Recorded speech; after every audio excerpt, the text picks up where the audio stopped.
Retro review time, and I've got an absolute cracker for you today. I'm going to take you back to 2004. A young Mark Zuckerberg has just released a little website called Facebook. J-Lo and Ben Affleck split up for the first time, and the TaylorMade R7 Quad driver was released. We've teamed up with Golf Clubs for Cash, one of the leading retailers of pre-loved equipment, and they've given us some absolute gems to test. So please check them out in the description below.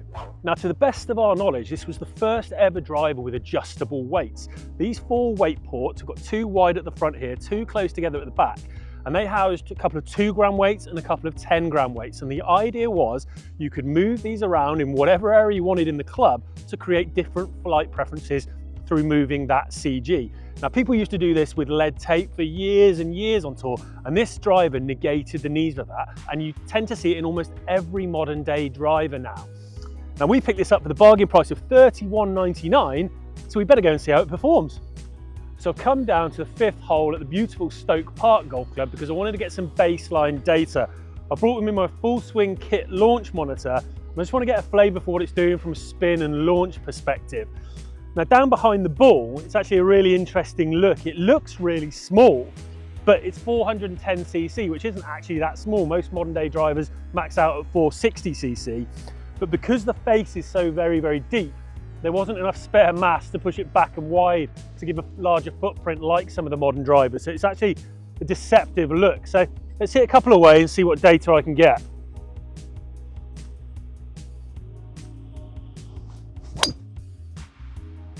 Okay, it's a good hit. Turned over a bit.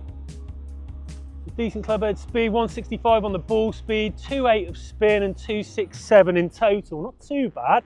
I'd expect a little bit more yardage out of it maybe. Let's go again.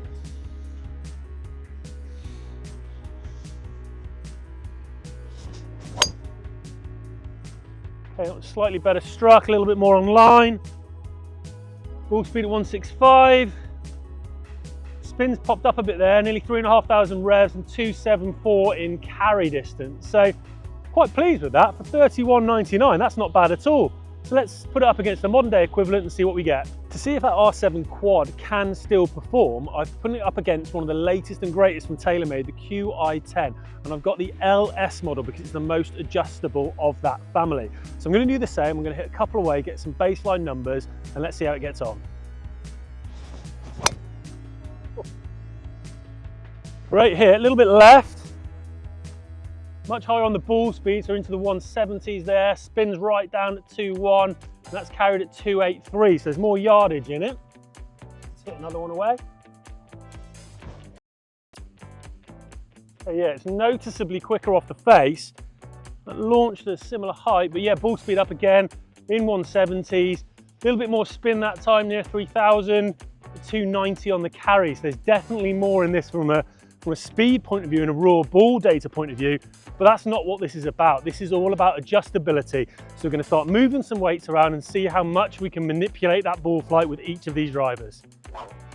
So I want to highlight the adjustability and how much you can maneuver the ball flight with these weights, these 2 10 grams and these 2 2 grams. And I'm going to show you how to adjust the head to put them into a draw setting first, but there is one rather big problem.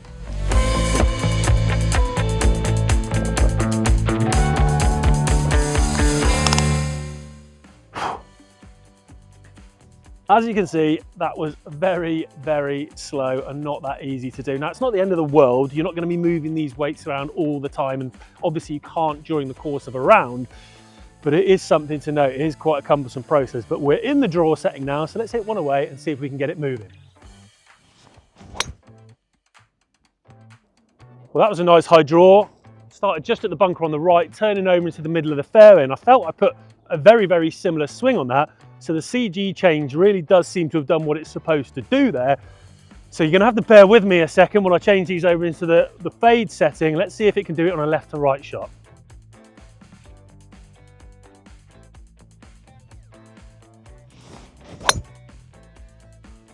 Okay, that's a beautiful little fade that started hugging the trees on the left-hand side, just drifting right center of the cut. So that's doing exactly what it's supposed to do. Let's see if the modern equivalent can do the same. So I've got the Qi10 LS now, and I want you to pay close attention to how much easier it is to get this in the draw setting. I've got one screw, loosen that, push the weight all across, tighten it up, job done. We're in the draw setting, let's see if it works. Okay, that's doing what it's supposed to do. Started a bit straight, just turning down the left-hand side. Very similar level of curvature to the R7 Quad there. So that's really interesting. It is doing what it's supposed to do. Now we've got 18 grams of adjustable weight on the Qi10 LS here, as opposed to the 24 grams of adjustability with the R7 Quad. So let's shift it all the way across the fade now and see if it does what it's supposed to do there. So we're in full fade setting now. Let's see if that does what it's supposed to do. Okay, so it's doing its job. Started left side, fading perfectly back into the middle. And that's really interesting. Between those two drivers, essentially they're both doing what they're supposed to do. When I move them into the fade setting, they're both fading and pretty similar amounts. I'd say there was 5 or 6 yard curvature on both of the fades. Similar with the draw. Again, when you're both in the draw setting, 5 or 6 yards of curvature. So not much to choose between the two heads there in terms of adjustability. So from a driver that's 30 pounds essentially and 20 years old, that's pretty impressive. So if you're struggling with a certain shot shape and you want to influence it with the CG, you can do that without having to spend £500 by the looks of things. From a raw ball data point of view, I think it's tough to argue that the Qi10 LS is a superior driver. I was getting more ball speed, I was getting a higher carry number. Everything I look for in a driver in this day and age was here with the Qi10 LS. But from an adjustability point of view, and that's kind of what I really wanted to see between these two drivers, there really wasn't much in it. In the draw settings, they both drew and a very similar amount of curvature. And in the fade setting, they both did what they were supposed to do there. Arguably, there's very, very similar levels of adjustability. I've got 24 grams I can shift around in the R7 Quad versus 18 grams I can shift around here. Admittedly, the R7 Quad was in the pre-loft sleeve era, so I've got a bit more adjustability in terms of face angle and base loft with the Qi10 LS again. But in summary, if you're someone who's looking for a cut price option and you've got a specific ball flight you want to dial in or even avoid, and you're not going to move those weights around too much, because that's another point. You saw how slow and cumbersome it was to move these weights around. If you're not someone who's going to shift those around a lot, the R7 Quad for £31.99 could be a really great option.